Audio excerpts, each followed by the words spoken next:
Boxing King Media in association with Boxro. Sam Jones. Sam, it's been a while. We're at the VIP gym. How are you? First of all, I know you don't like fuss, but it's great to see you here, healthy and looking very well. And I'm very glad to see you here today, my friend. Likewise, and like we're going back to my time ill. I remember you messaging me. You were telling me I'll be all right. I'll be all right. 3 months later, we're here doing an interview. Your time's not done yet, mate. Your time's not done. You're young. You've got some young kids, and I knew you'd be fine. I knew you'd be fine. And no, it's really really good to see you, mate. And yeah, you look really well.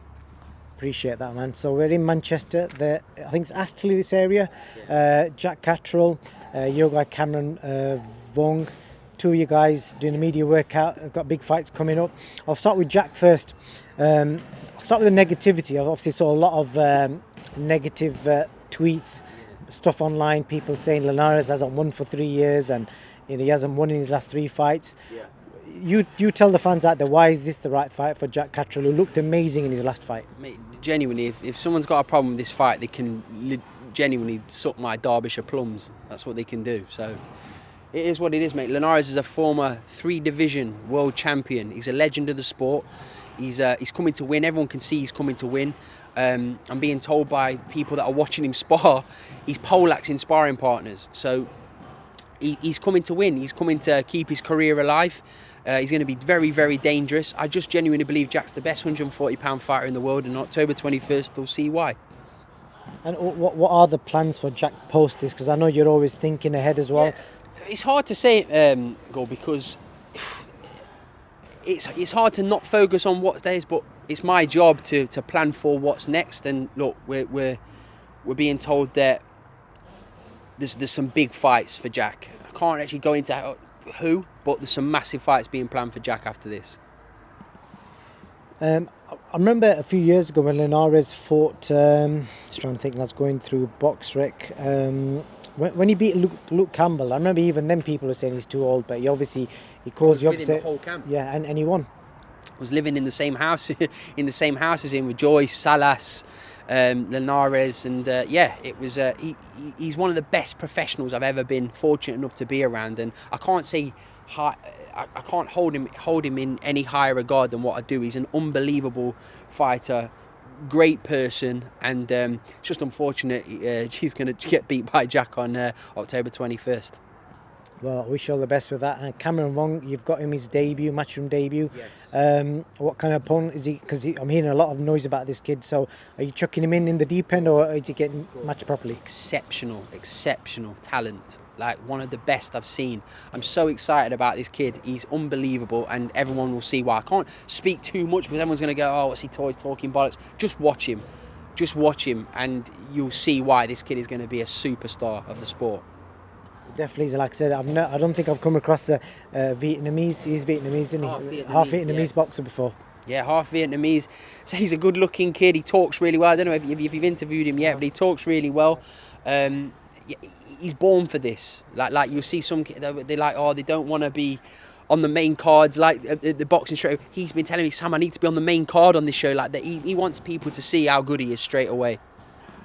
Well, I wish you all the best for that one. Let's talk about this week. You've got Eubank Jr, Liam Smith. I've just come from the press conference. Yes. Almost every single person I've spoken to is ruling they're not giving Chris a chance. Andy Clark earlier on, I think, asked him to give it percentages, and he said 70-30 Liam Smith, which is mega wide. Listen, I can see why. I thought Liam Smith was going to win the last fight comfortably, and people, a lot of people were saying, oh, Eubank's going to be too much for him. I remember that, but I still think Liam Smith's going to win this fight. I think it's going to be a bit more difficult this time. I think it's going to be a more competitive fight, but I still favour Liam Smith in the fight. But look, good luck to both men. I like Liam. I like Chris Eubank Jr. Like Liam Smith. Get on with him really well. Amazing boxing family, and let's hope it's a great fight. I'm looking forward to the whole card. Should be good.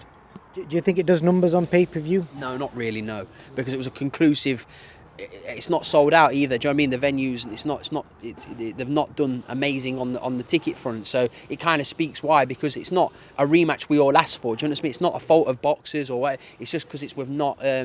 No one's really cried for that rematch. I would have preferred to see Eubank fight Conor Benn and see Liam Smith go on and fight for a world title again. So, but it is what it is. I'm looking forward to the fight.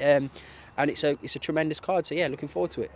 A quick question on that as well, because I always love reading what fans always think, and you get a lot of positives now as well. You know, considering in the past it's always been negative, but a lot of the recent stuff has been about a lot of people think you're pro matchroom now. So no matter what opinion we ask you for, it's going to be pro matchroom because obviously if most of your fighters are with matchroom, so you respond to them. But when I stuck up for Dubois on Saturday, saying, "Oh, it was a legal shot," "Oh, you're sucking Frank Warren's balls." Like, listen, you can't win in boxing. I speak impulsively and from my heart. I don't have sides with anybody.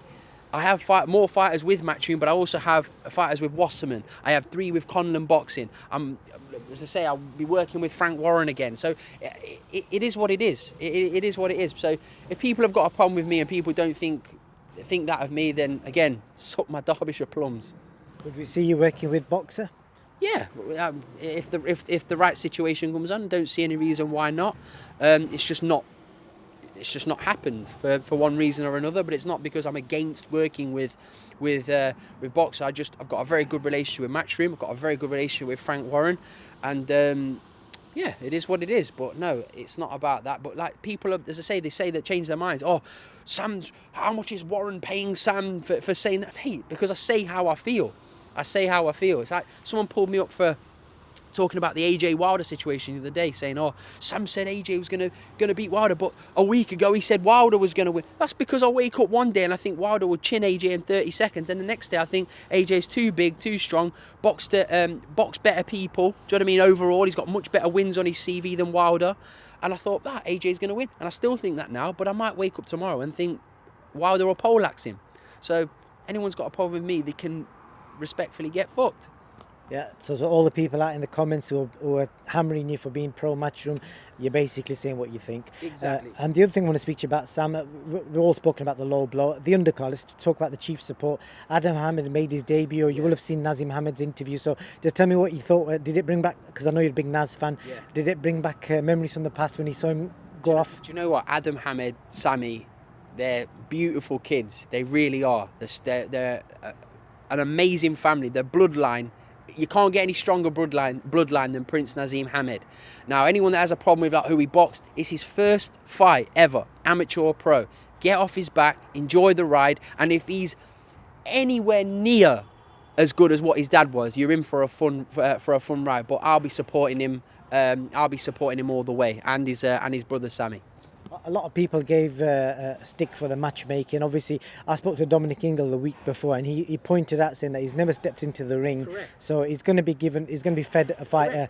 So yeah, I think I said to him post-fight, the biggest fight I thought, in my opinion, was him dealing with the occasion, and I thought he couldn't have done it any better. You know boxing. All these people are saying, "Oh, why is he not?" Because they want to see him fight for a world title straight away. These morons. It's like you've got to give him a bit of a gazelle at the start to get him used to the occasion. But he was very smooth the way he came to the ring. He was happy. He was like, so let him gradually step up, but don't be on his case straight away. Let him develop, and let's see how good he is. But anyone that's got a problem with who he boxes and whatever, they don't know boxing. You've got to. It's a process. It really is, and even more so in his case because he's never boxed as an amateur before. So leave him alone. His dad's a legend, and support our prospects. That's all I'll say. And the last thing, imagine in a year or so's time, maybe 2-3 years, Adam Hamid, Campbell Hatton. Yeah, listen, who knows? It's just stranger things have happened in this crazy business. But yeah, let's see. How Campbell Hatton's a great lad. Adam Hamid's a great lad. He's a good friend of mine. Yeah, I'm looking forward to support the journeys. I try and support Campbell Hatton's journey. I know people are on his case because they want him to be as good as his dad straight away, but just give these kids time. But like what Naz said, and I loved his interview that you did with him, who's going to be as good as Naz? Who's going to be as good as Naz? He's a living legend, and he's the reason why I love boxing. So all the respect in the world to him, but I'll be supporting Adam Hamid and his brother Sammy in their professional journeys. Sam Jones, unless you got anything else to add, appreciate your time. Latino Heat. I will just, what a t-shirt by the way, but I will just reiterate. Ring walk was amazing. Mate, living legend by the way. No, but I will just reiterate, it's amazing to see you back in good health, in good spirits, and hope your family are well, and I shall see you again very soon. You will do, Sam Jones. Thank you very much.